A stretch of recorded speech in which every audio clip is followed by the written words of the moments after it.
Guys, आप लोगों ने भी मिसाइल्स के नाम के आगे ये सब तो बहुत बार सुने होंगे, जैसे कि सबसोनिक, सुपरसोनिक और हाइपरसोनिक। लेकिन क्या आप लोगों ने कभी ये सोचा है कि इन नामों का मिसाइल की स्पीड के साथ में क्या कनेक्शन होता है? तो चलिए मैं बताता हूँ। सबसे पहले नंबर पे आती है सबसोनिक मिसाइल्स। इन मिसाइल्स की स्पीड माक 1 से भी कम होती है, यानी कि आवाज़ की गति से भी कम इन मिसाइल्स की स्पीड होती है। इन मिसाइल्स की नॉर्मल स्पीड लगभग 1230 किलोमीटर प्रति घंटे की रफ्तार से कम होती है और इस कैटेगरी में भारत की निर्भय मिसाइल आती है। दूसरे नंबर पे आती है सुपरसोनिक मिसाइल्स। इन मिसाइल्स की स्पीड माक 1 से माक 5 के बीच में होती है, यानी कि आवाज़ की गति से भी 2 से 5 गुना तक तेज होती है और इनकी नॉर्मल स्पीड 1230 से लेकर 6170 किलोमीटर प्रति घंटे की रफ्तार तक होती है। और इन मिसाइल्स के अंतर्गत भारत की ब्रह्मोस मिसाइल आती है, जिसकी स्पीड माक 3 है, यानी कि आवाज़ की गति से भी 3 गुना तेज।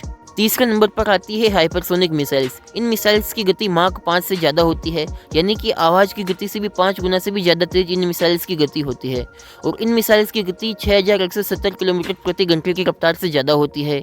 इन मिसाइल्स के अंतर्गत भारत की अग्नि 5 मिसाइल आती है, जिसकी गति 24 माक यानी कि 24,000 किलोमीटर प्रति घंटे की रफ्तार तक होती है।